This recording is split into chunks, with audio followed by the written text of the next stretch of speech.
Hi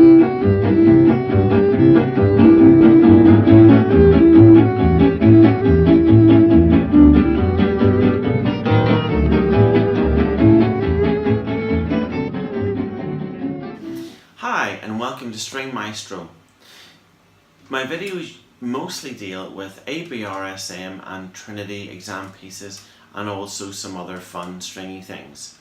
In this video I'm going to play one of the set pieces from the prep test for cello by ABRSM called Lost in the Jungle. So I'll play it through for you now all the way through, and you can play along with me if you want to rewind this video later on, and then afterwards we'll have a little chat about it and discuss it. So here we go. So it's set at marked chord sheet equals 60, so there's 60 there on the metronome. So I'm going to tap my toe to that. I'm going to feel the pulse very strongly before I start. So it's quite slow. So after 2, so 1, 2.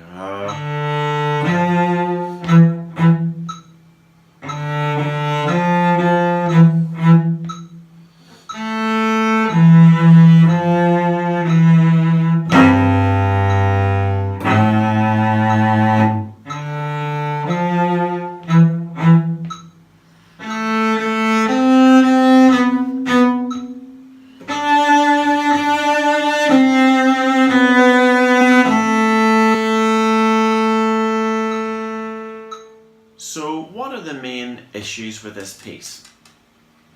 Well, I think the mood is very, very important. It's marked creepy and crawly. It's quite slow.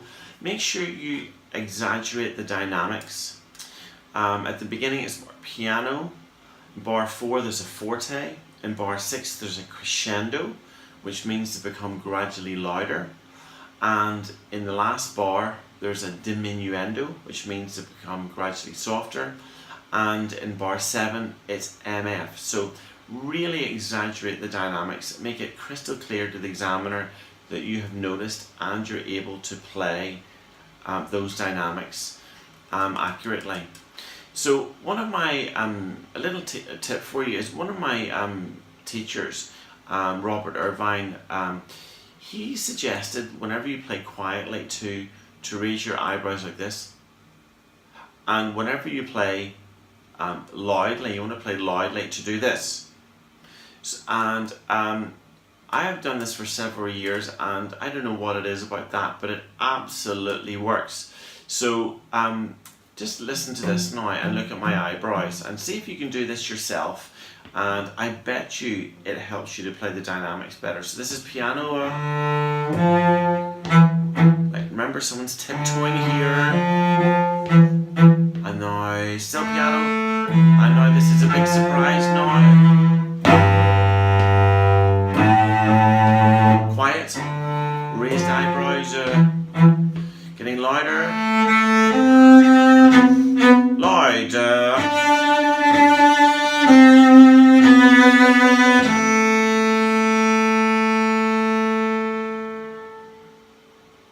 Did you notice in the last bar how my eyebrows started like this?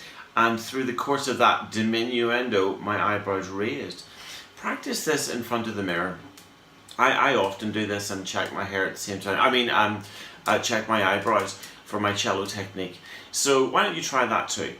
So anything else about this piece? Oh, notice the accents in bar 4. So again, use a very fast bow at the beginning, and then so you've got to try and frighten the life out of the examiner there.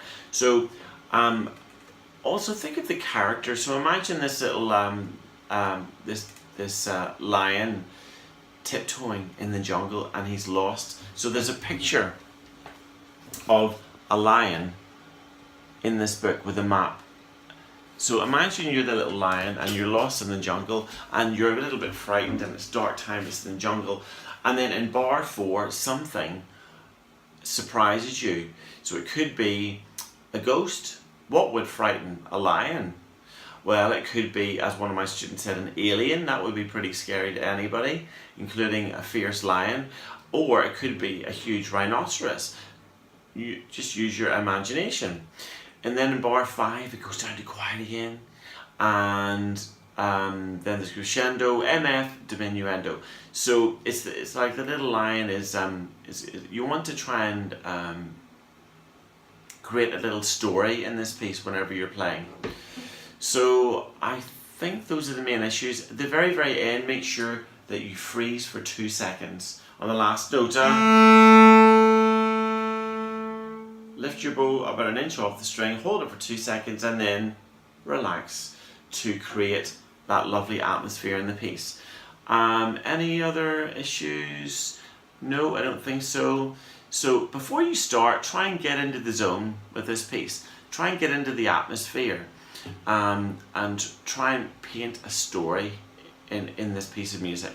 So I hope that's helpful. I'll play it one more time, and you can maybe play along with me. So here we go. So let's use Mr. Metronome to remind yourself of the speed. Here we go. So after 2, so nice and quiet. So 1, 2. And I'm playing those quavers nice and short. Again, short. I think it's more atmospheric.